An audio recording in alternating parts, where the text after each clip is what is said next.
Ассалаумағалейкум, армысыздар, құрметті көрермендер. Бүгінгі Әулие Ата дінтамдық бағдарламасының қонағы Тараз қаласы Төле би атындағы нөмір 8-ші гимназия мектебінің директоры, тарих ғылымдарының магистрі Әзімбай Әлшер Әзімбайұлы. Бүгінгі бағдарламамыздың тақырыбы қазақ даласына ислам дінінің таралуы төңірегінде сөз өрбітетін боламыз. Әлшер Әзімбайұлы, бағдарламамызға қош келдіңіз. Рахмет. Бүгінгі бірінші сұрағымыз: қазақ даласына ислам діні қалай және қашан таралды? Осы төңірегінде айтып берсеңіз. Жақсы, шақырғандарыңызға рахмет. Біріншіден, әрине біз өзім тарихшы ретінде діннің таралуына көбінесе мынау тарихи тұрғыдан қараймыз, тарихи тұрғыдан баға береміз деген сияқты. Жалпы ислам дінінің таралуы бұл мына үгіт насихаттың, уағыздың, былайша айтқан кезеңдерде ағартушылық деңгейінде біздің елімізге тарағандығын біз тарихтан жақсы білеміз. 7-8 ғасырлардағы кезеңдерге ислам дінінің таралуы сәйкес келеді жалпы Орта Азия мемлекеттеріне.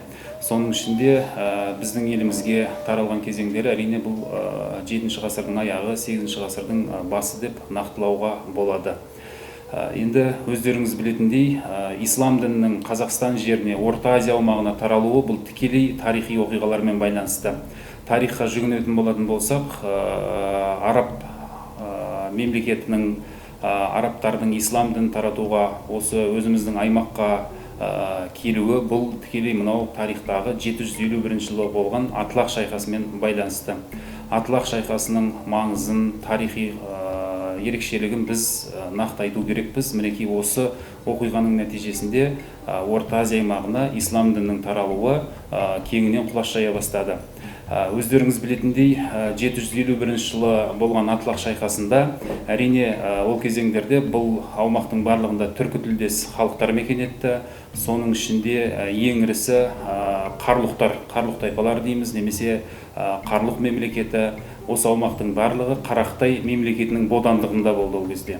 Қарақтай мемлекетінің бодандығында болған тұста арабтар келіп тікелей осы Қарақтайларменен жаңағы соғыс жағдайына түседі. Соғыс жағдайына түскен кезеңдерде жергілікті түркі тілдес халықтардың барлығы да арабтар жағына шығып, Қарақтай мемлекетін талқандап, бұл жердегі Қарақтайлардың үстемдігі жойылады. Осылайша ислам дінінің қазақ жеріне таралуы кеңінен құлаш жая бастайды. Енді Атлах шайқасының тағында бір тарихи маңызы, біріншіден бұл үлкен әлемдік тарихты өзгерткен оқиға болды деп айтуға болады. Атлах шайқасы біздің Тараз жерінде болғандығымен біз мақтану керекпіз. Осы оқиға туралы кеңінен зерттеу жұмыстарын жүргізу керекпіз. Өкінішке орай әлі де бұл тақырып үлкен зерттеуді қажет етеді. Атлах шайқасының мынау тарихи маңызын жас ұрпаққа насихаттау керекпіз, түсіндіру керекпіз. Осы шайқас арқылы біз қазақ жеріне жалпы ислам дінінің қалай таралғандығы, ислам дінінің қалай келгендігі туралы нақты мәліметтер бере аламыз. Осының ішінде өздеріңіз жақсы білесіздер, қасиетті Құран кітабы алғашында мынау малдың терісіне дейміз, жаңағы сүйекке, сондай қағаз жоқ қой енді ол кезде. Мінекей осыларға түсіп отырған, ал Атлах шайқасынан бастап Құран қағазға түсе бастады. Яғни осы жердегі жаңағы арабтар үстемдігіне өткеннен кейін барып, бұл жердегі тұтқынға түскен қағаз жасаушы, жаңағы шеберлер, сонымен қатар қол өнер шеберлерінің барлығы араб мемлекетіне алып кетілді. Сол жақтан барып арабтар түрлі өнерді меңгере бастады да, мінекей Құранды да осы қағазға жазу осы кезеңде басталады. Бұл да бір тарихи оқиға деп білеміз. Осы жерде де біздің Атлах шайқасының өзіміздің еліміздің тарихымен бір тығыз байланыста жатқан дүние деп білемін. Жақсы. Енді Әлшер Әзімбайұлы, осы Атлах шайқасы арқылы ислам діні таралды дейміз. Енді өзіңізге белгілі, қазір көптеген діни бағыттар бар. Сол кезде осы қазақ даласына исламның қай бағыты таралды? Өздеріңіз жақсы білесіздер, жалпы қазақ халқы, түркі тілдес халықтардың барлығының салт дәстүрі, әдет ғұрпы ислам дініменен ұштасып, біте қайнасқан. Сондықтан да мынау біздің жерімізге келген кезеңдерде мынау Абу Ханифа мазхабы дейміз ғой. Мінекей осы Абу Ханифа мазхабы тарала бастады. Бұл енді мазхаб деген көзі ашық, көкірек ояу азаматтар біледі. Бұл мектеп деген сөз, бағыт деген сөз. Яғни ислам дінінің мынау ханафи мазхабы осы ислам дінінің мынау біздің жергілікті жердегі халықтың, түркітілдес халықтардың, қазақ халқының әдет ғұрпына, салт дәстүріне бейімделген, яғни соған мүмкіндік ашатын бір бағыт болғандықтан осы бағыт, осы мазхаб біздің жерімізде кеңінен таралды. Бұл бағытты таратуда өзіміздің ата-бабаларымыз, ғұлама ғалымдарымыз үлкен еңбек сіңірді. Осы жағынан алып қараған кезеңдерде біздің нағыз мынау түсінетініміз осы жағына назар аудару керек деп ойлаймын. Жастарды, жас ұрпақты тәрбиелеген кезеңдерде мазхабтар туралы көп айту керек сияқты. Жақсы. Енді осы ислам келгенімен оған қандай өзгерістер болды осы қазақ даласында? Жақсы, дұрыс айтасыз. Жалпы исламның алғашқы таралу кезеңдері бұл 8-ші ғасырда келді дейтін болсақ, бұл кезеңдерде мынау отырықшы халық, біздің халқымыз енді көшпелі отырықшылықта болды. Енді жалпылама тек қана мынау көшпелі халық болдық деп кесіп пішіп айтуға болмайды. Отырықшылықта болды, қала мәдениеті де болды біздің жерімізде. Осы кезеңдерде ислам дінінің келуімен бірге мынау ғылымның дамуы біріншіден, екіншіден мынау сәулет өнерінің дамуы деген секілді бір жаңа оң өзгерістер пайда бола бастады.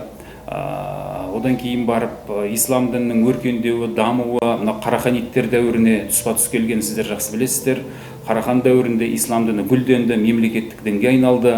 Қарахан мемлекетінің билеушілері ислам дінін қабылдай отырып, ислам дінін мемлекеттік дін деп жарияланды. Осы кезеңдерде елімізде көптеген мешіт медреселер, оқу орталықтары ашылып, еліміздің оңтүстік аймағының гүлденуіне үлкен септігін тигізді. Кейін моңғол шапқыншылығы кезеңдерде ислам дінінің таралуы сәл тежелді, оны жоққа шығаруға болмайды. Ал Алтын Орда дәуірінен бастап қайтадан ислам діні мынау гүлденіп дами бастады.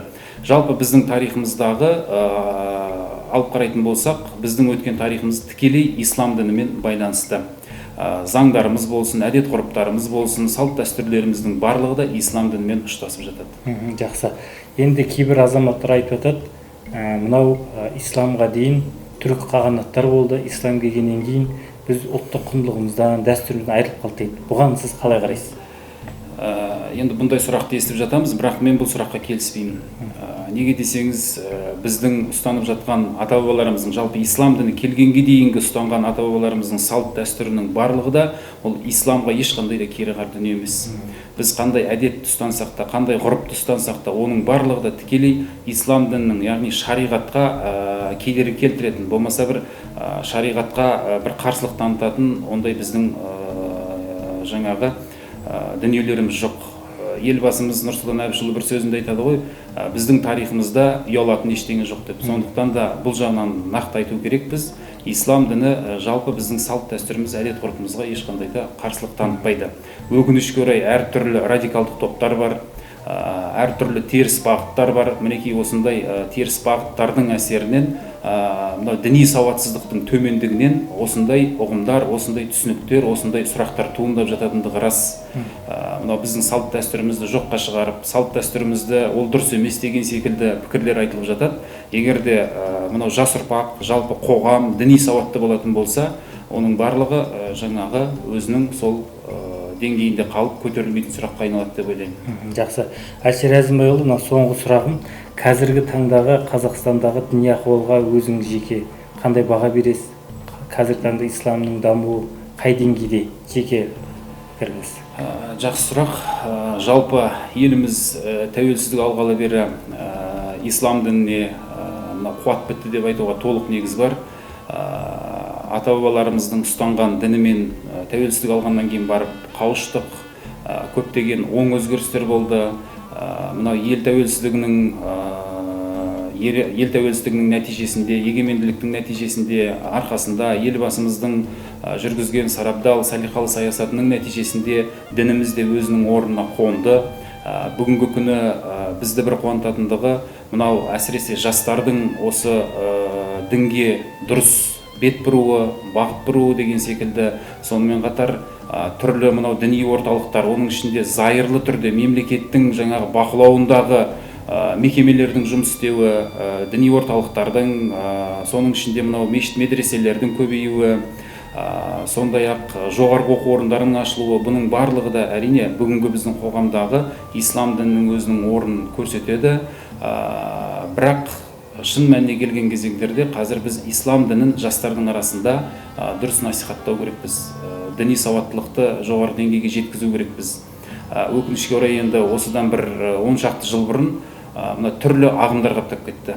Оны жоққа шығаруға болмайды. Әртүрлі ағымдар, бағыттар деген секілді, олардың барлығы тікелей мынау радикалдық бағытты көзқарасты ұстана отырып, ислам дінін бір жек көрінішті бағытқа итермеледі. Себебі біздің салт дәстүрімізге, біздің әдет ғұрпымызға, ата-бабаларымыздың жүріп өткен жолына қарсы пікірлер айту деген секілді, осының барлығы дінге деген бір басқаша көзқарас туындатты. Сондықтан да енді қазіргі бір 10 жыл бұрынғы мен бүгінгі күнді салыстыра алмаймыз. Енді бүгін Құдайға шүкір халықтың көзі ашық, сауатты, мынау мүфтияттың тарапынан да дін істері басқармасы дейміз, мінекей жергілікті жерлердегі өздеріңіз қызмет атқарып отырған осындай мемлекеттік мекемелердің де үлкен еңбегінің арқасында қазір дұрыс жұмыстар жүргізіліп жатыр.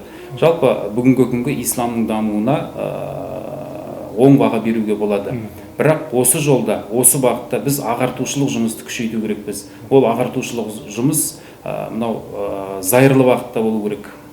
Жақсы, рахмет. Әлшер Әзімбайұлы, бүгінгі студиямызға келгеніңізге көп рахмет. Құрметті көрермендер, бүгінгі бағдарламамыз осымен аяқталды. Келесі көріскенше аман сау болыңыздар.